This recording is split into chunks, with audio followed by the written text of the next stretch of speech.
10,000 से अधिक लोग उनको सुने, जहां पक्ष और विपक्ष दोनों के लोग थे। प्रधानमंत्री भी थे और पूर्व प्रधानमंत्री विपक्ष के नेता भी थे और विपक्ष के एमपी भी थे। तो भारत दुनिया में आज एक नई साख हमारे प्रधानमंत्री नरेंद्र मोदी जी की अगुवाई में प्राप्त कर रहा है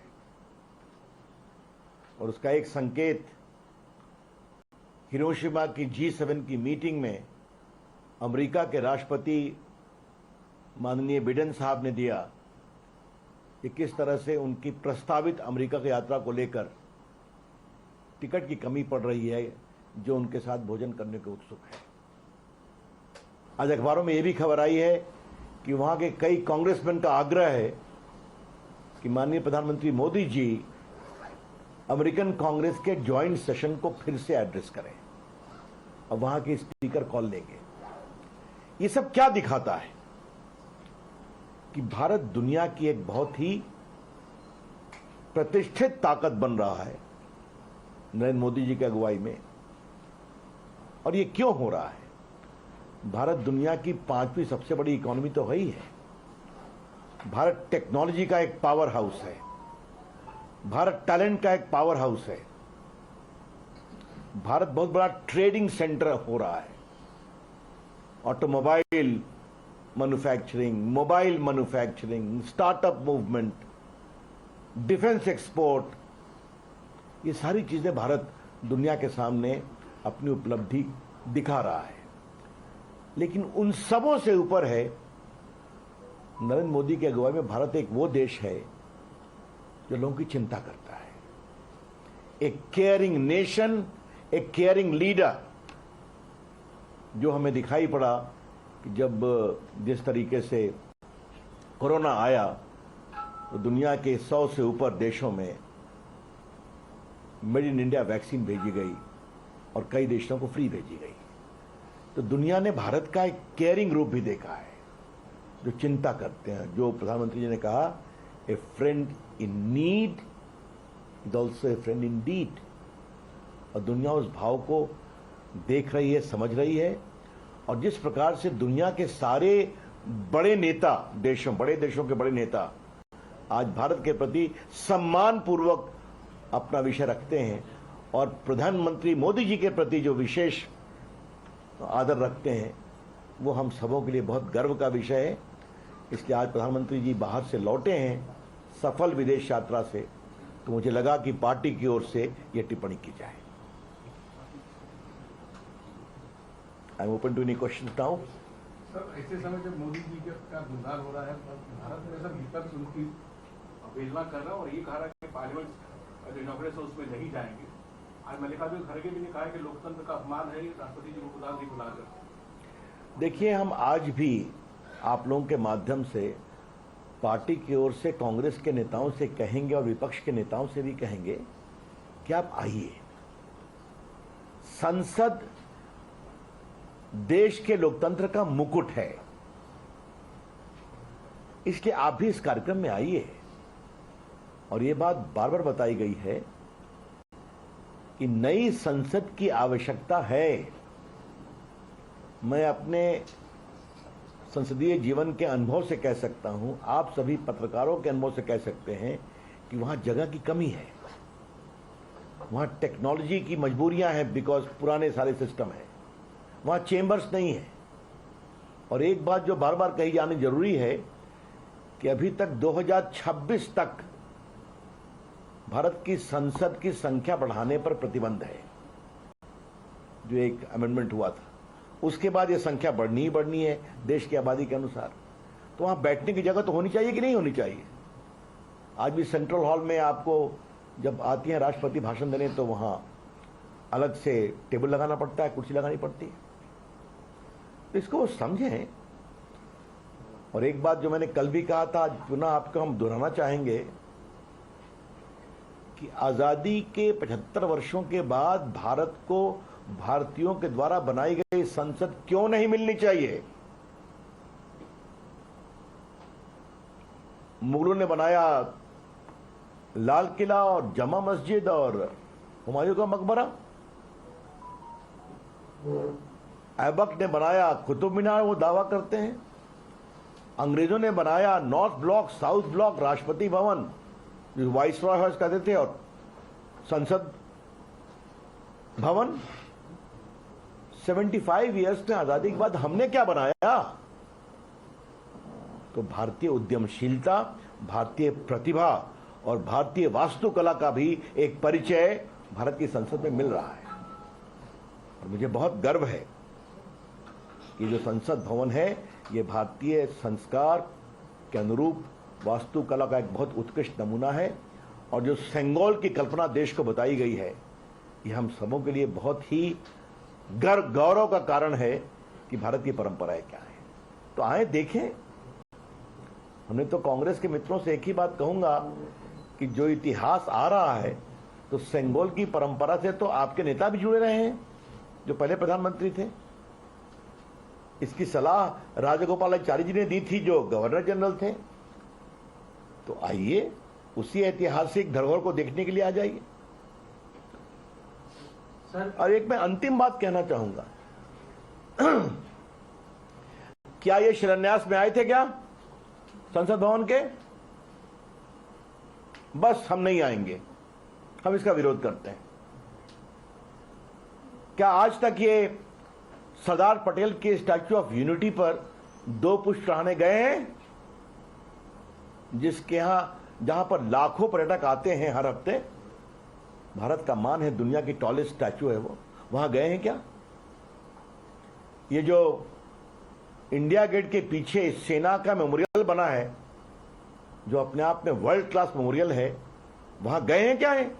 एक बार भी परमवीर चक्र विजेताओं को डिजिटली प्रणाम करने? नहीं, क्योंकि इसको मोदी जी ने बनवाया है, ये उनकी परेशानी है। भाई आप नहीं किए, मोदी जी चुनकर आए, तो ये हो रही है ना बात। और एक बात मैं अंतिम स्पष्ट करना चाहता हूं, राष्ट्रपति जी का पूरा सम्मान है, हम सभी सम्मान करते हैं। आज मैं राष्ट्रपति जी के पद को विवाद में नहीं डालना चाहता कि कांग्रेस के लोगों ने उनके बारे में क्या क्या कहा, लेकिन भारत का प्रधानमंत्री भी संसद का एक महत्वपूर्ण पार्ट है। भारत के प्रधानमंत्री जो बहुमत के नेता होते हैं लोकसभा में, उन्हें ही अवसर मिलता है प्रधानमंत्री के रूप में देश को चलाने का। तो वो भी एक संवैधानिक दायित्व रखते हैं। और आज मैं आप लोगों के माध्यम से देश को बड़ी विनम्रता से बताना चाहता हूं कि इस देश में सिर्फ 4 प्रधानमंत्री हुए हैं जो जनता के द्वारा चुने गए हैं। पहले नेहरू जी, दूसरे इंदिरा गांधी, तीसरे अटल बिहारी वाजपेयी और चौथे नरेंद्र मोदी। बाकी किसी और प्रधानमंत्री का हम कोई अनादर नहीं करते, लेकिन जनता ने नहीं चुना था। मुरारजी भाई को नहीं चुना था, लोकनायक जेपी को वोट दिया था। राजीव गांधी के समय इंदिरा गांधी की हत्या की सहानुभूति थी। नरसिंहा राव कैसे हुए, देवेगौड़ा, गुजराल जी कैसे हुए, चंद्रशेखर, पीपी सिंह, हमें बताने की जरूरत नहीं है। प्रधानमंत्री भी संसद का एक पार्ट होता है। और जो हमारे कांग्रेस के मित्र हमें बार बार सीख दे रहे हैं, तो एक अंतिम बात मुझे उनके लिए बड़े विनम्रता से रखनी है। नरेंद्र मोदी जी ने 2014 के 15 अगस्त को क्या कहा था? आज इस लाल किले की प्राचीर से 15 अगस्त के दिन हम सारे प्रधानमंत्रियों को याद करते हैं जिन्होंने देश के लिए काम किया। उसमें कांग्रेस के ही प्रधानमंत्री थे। ये मेरे घर के पड़ोस में 3 मूर्ति भवन है, जहां पहले नेहरू जी की प्रतिमा होती थी, एग्जीबिशन था।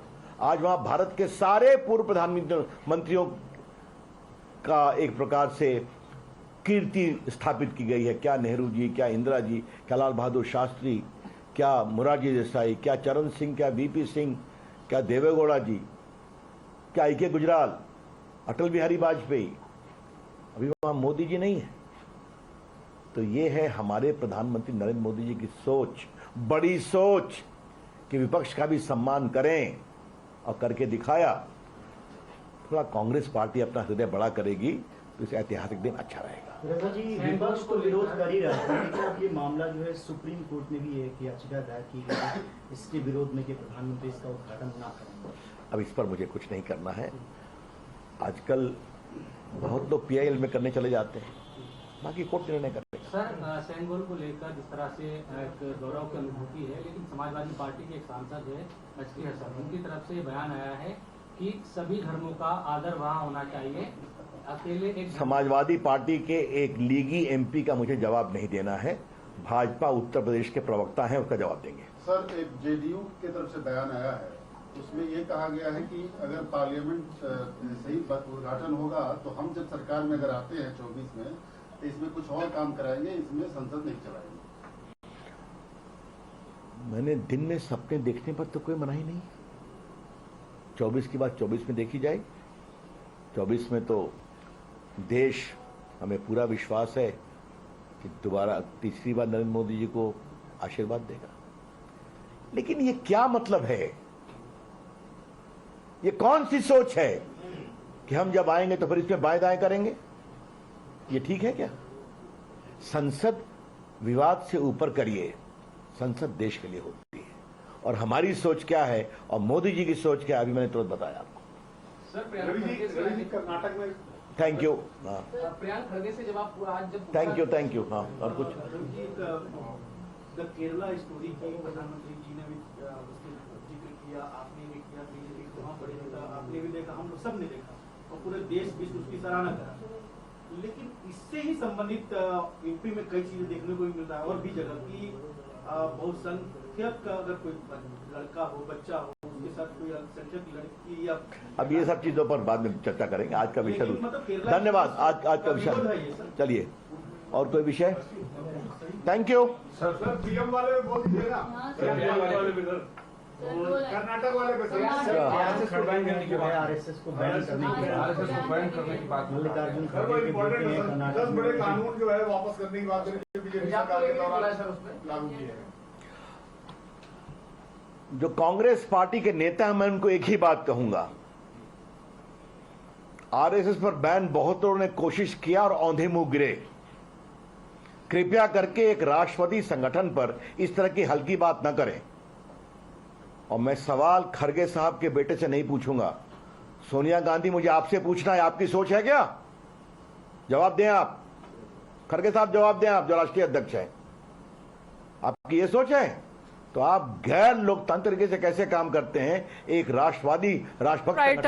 So even when it comes to not just the Prime Minister, even Union Ministers, Chief Ministers and other top leaders of the BJP, who time and again have been indicating that this moment is of historical importance and a lot of significance that is being attached to it, and also urging and appealing the opposition parties to shed their inhibitions and their personal political ambitions as well, and be a part of this grand inauguration ceremony of this new Parliament complex. Let's play out more reactions that have been coming in at this point, as we are looking at several of those leaders making that appeal to the opposition party leaders.